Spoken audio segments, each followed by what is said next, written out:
Hello, and welcome to another segment of the Coatesville Area Public Library's Oral History Project.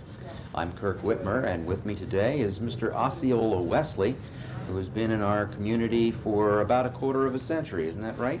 Correct. Osceola, the first thing I have to ask you is about your parentage. You must have some Seminole Indian, well, in your background with a name like Osceola.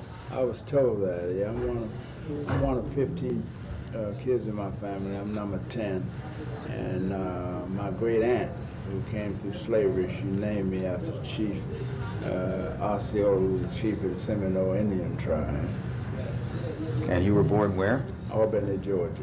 Okay. 1927. What brought you to our community here in Coatesville? What brought me to Coatesville? Yes. VA hospital. Okay. Tell us how that happened. Well, I was in the Korean conflict, during the Korean conflict in 1950. And I was introduced to heroin. And started recreational use, and I got hooked off heroin. And when I was discharged in 1950, I started seeking help for my addiction. At that time, there was no help for addicts in the 50s. They had no treatment in Philadelphia, New York, to treat heroin addicts. So I got into street heroin for several years, 26 and a half years, mainline heroin. And October 31st, 1973, I went to the VA hospital, drug unit. I was there for 23 and a half months.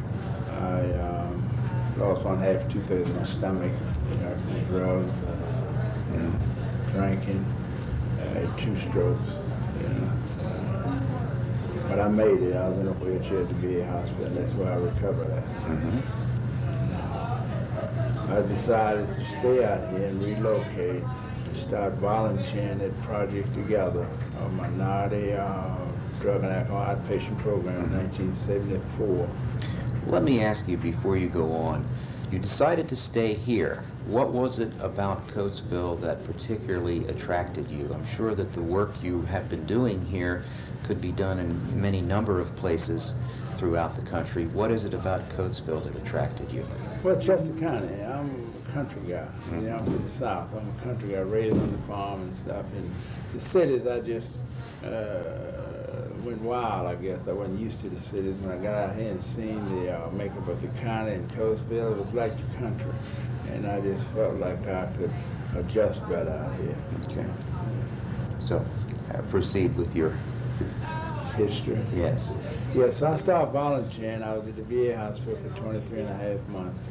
Started volunteering at a program in Coatesville called Project Together, with outpatient drug and alcohol program, the only minority program at the time in Chester County. And started volunteering in October '73 and went on the staff as a counselor trainee, drug and alcohol counselor trainee, the 1st of December 1974. I worked at Project Together for 9 years. Then Riverside came in, and I went with them in Coatesville. So Riverside would be? Riverside Care. That's a outpatient drug and alcohol program, which is now owned by Eagleville Hospital. So I'm a psychotherapist, been doing it for almost 25 years now. And I've seen a lot of changes in Coatesville. When I first came here, in 1974, 73, there was a lot of activity in town. You had J.C. Penney here, you had Sears Roebuck, you had Parisian Taylor, you had Sears Catalog. Around Christmas Eve, would be wall-to-wall peepers in town, and it was just a place to be. It was really. Yes, we've heard stories that in the past, on a Friday or Saturday evening in the Coatesville Business District, you could hardly get down the sidewalk. Wall-to-wall people, even East End, 7th Avenue. I mean, it was really nice. You could walk and feel proud. And drugs wasn't as prevalent, so it's a lot of changes. Yes, and I have to ask you, what is your impression of why the changes have come about? What's been the major factor in causing that change? You mean from positive to negative? Yes. I think homes have a lot to do with it. People's living arrangements, the neighborhoods deteriorated. People that did could have helped the community left the community. Stores moved out. Jobs was not here. Looking still downside. So I think that's a lot to do with it. So a number of factors. A number of factors that affected triggered it little by little. Triggered it, yeah. Little by little.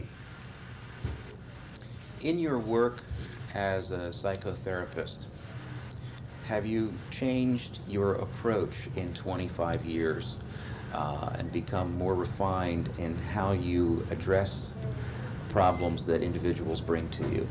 Oh yes, I'm more disciplined now. You know, not as anxious. I have patience.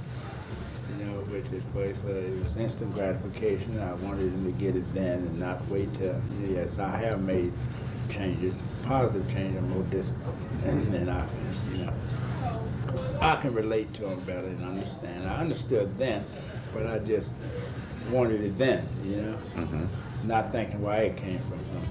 Sometimes you forget. How much of your personal experience are you able to utilize in your therapeutic work? Well, one thing I have an advantage, I can relate to him where he at. Yes, I imagine there's a lot of sympathy. Oh yeah, empathy. I can relate to him, I can identify with him, and I can share with him. And one thing I do in my sessions, I don't give advice. You know, I just give my experience and experience I've learned through and from others, and how it worked for me and how it worked for others. To me, the only thing worse than advice is advice. To me. I'll have to remember that one. To me, yeah. So that way I can rest at night. I don't have to feel, you know, like I gave someone advice. Now I'm gonna feel responsible. You share with them, you know. You know, you give them options. Certainly. You know, like you can either, I did it like this. I've experienced where people did it like this. And the book say, you did it like this and it worked for this person, but it might not work. Can't use the same treatment modality for the same person. Yes, I can understand that. Oscela, I remember picking up a newspaper some time ago and reading about an organization that was going to be marching the streets of Coatesville on a Friday evening in a particular neighborhood that was known to be heavily drug trafficked. And your name figured very prominently into that newspaper article, and I've picked up the newspaper a number of times since then and seen your name again and again. Tell us about some of the work that you've been doing and what you feel it's been accomplishing. I started marching against drugs in the Coatesville area the 19th of July 1993. When I first started, about 7,500 of us. It was a program funded by State Attorney General Priate years ago.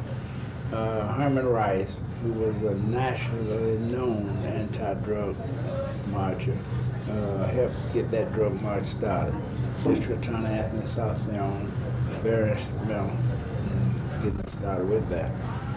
When we first started marching, we first went up to the Oak Street projects, which was heavily drug infested at the time.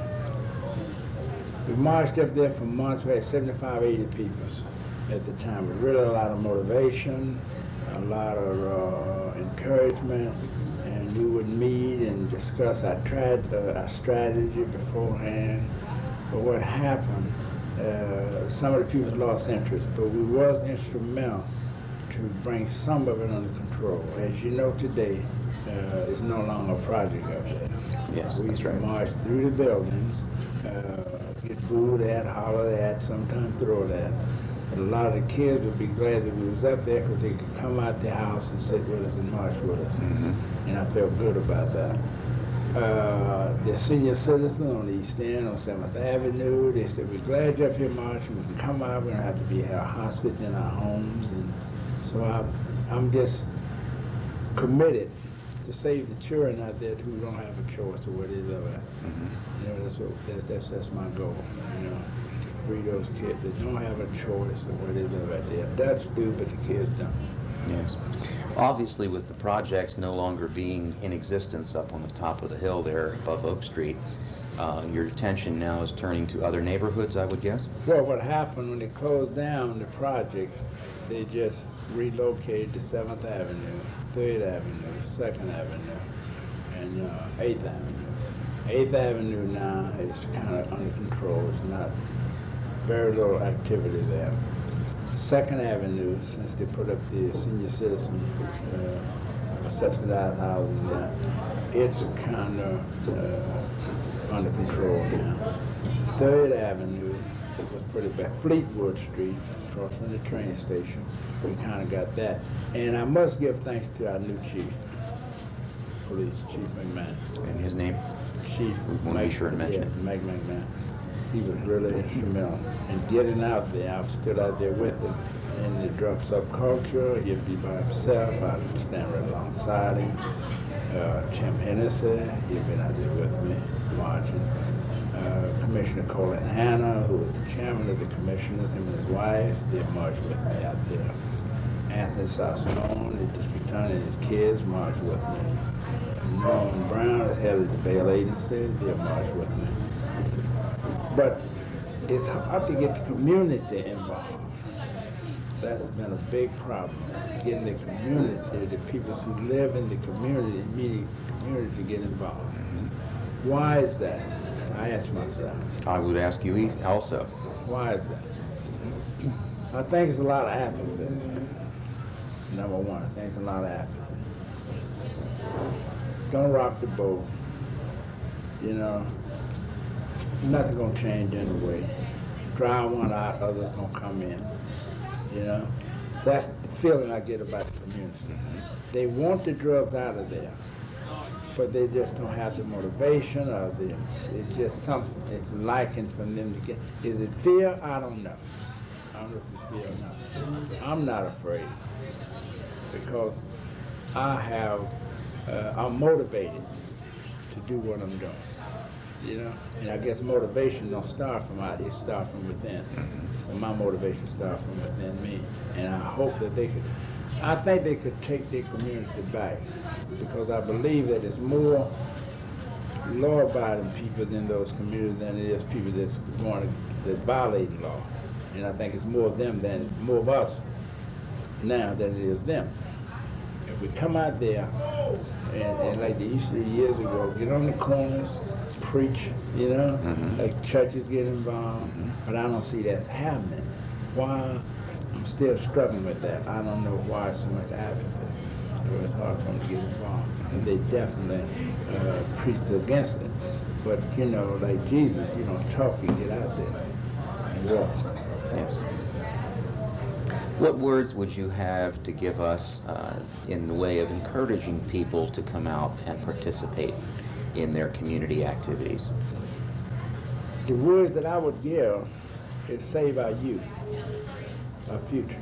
Good point. Save our youth, save our future. Because if we don't change our environment, it's just going to, from generation to generation, going to lend itself to what's going on out there. Nothing going to change but addresses. So we need to get out there and make a difference. Yes. We need to get out there and make a difference. Certainly. Because, you know, it's not in the talk, it's in the walk. The proof is in the pudding. It's not what you say, it's what you do. You know? And I'm committed. Right today, it's about 4 or 5 of us out there marching. Down to that now, about 4 or 5 of them. And I'm out there, rain, shine, or snow, drug dealers got to go. You know? That's the way we be hollering out there, you know? Rain, shine, but they say, oh, so you gonna be out in the snow or sleep? And that's the slogan that I use. You know, tell a neighbor that's afraid to come out, if you can't join the fight, put on your porch light. There you go. You don't have to hide, come out and join our side. Let's save the baby, save the children. You know? So you got to do that. Changes I see now, I think that with the police force being more active in the community now, they're getting, talking with the neighbors in the community. Well, let's talk about the police for a moment. Yeah. How do you see the attitudes of the police changing? You say they're becoming more involved. They're In what becoming way? more involved. They're becoming. They get instead of being separated from the community, they're starting to communicate more, getting more personal with them. And people is losing the fear of the police. If you tell the police, they're just gonna tell, So I think it's some confidence building right now, some trust building between the community and the police. Because if it weren't, they wouldn't be making the kind of arrests that they're making now on the drugs. But by the community seeing what's going on and contact, and I still give Chief McMahon a lot of credit, and our city manager, Paul Jensen. And I think the police needed that kind of leadership. I'm not saying the previous leadership wasn't up to par, but sometimes changes are necessary. And I think the change that we have made in the last year with our new chief, our new city manager, have built the morale of the police department. We had a good police department, they just didn't have the kind of leadership. Somebody that's gonna stand there with them. And that's what Chief McMahon, he'd be out there with them, talking with the kids, talking with the community people, talking with the neighbors. It's not up here and they down here. He'd be out there talking with them, And that's what they needed. That's the way they used to do it years ago. Not an adversary of the community, but a friend. Somebody not to hurt them or give them something like an injustice, but to help them arrive, above where they're at. And I think the police has made a difference. And we can just get to churches. Well, I've been noticing that in years past, each church community pretty much kept to itself. There was some social interaction on an individual level, but as for whole congregations, they each did their own thing, so to speak. But now, in more recent years, we see more and more events where churches are combining their congregations together for events. What is your impression of that? Do you see that being true as well? I see them coming together more, like the little revival meetings they have on East End, every year. They have the tent and all that. I think that is good. I think they should have more of that. I think it should be more ministers coming out in the streets like they do years ago on the corners, preaching to the masses. I think they should have more of that, because it's learned behavior. What goes on in a community from the youth perspective, what's more active is what they learn from. So if they see drug activity going on 24 hours a day, 7 days a week, that's a way of life. Yes, that becomes their norm. But if they see other options, where that is not the way, this is the way, that's not the way. The big cars, the shiny cars, the big gold chains, and that's attractive to kids, and the baggy pants or whatever, that's attractive to kids. But if the ministers out there and the churches out there and the missionaries out there and preaching, telling them it's a better way, this is the right way, this is the healthy way, But we don't have enough of that. We still have that culture out there that outshines what they're preaching in the church. It's the gold chains, the cars, and selling the drugs and the fast money. So we're going to have to get out from behind those walls and come on down the street like Jesus did. As you look back over the 25 years that you've been associated with our community, and thinking of your memories of it when you first became involved, and the point that we've arrived at today, I have to ask you, what do you feel is in store for us in the next 25 years? Oh, nothing but good. I can see nothing but positive change, which has already started.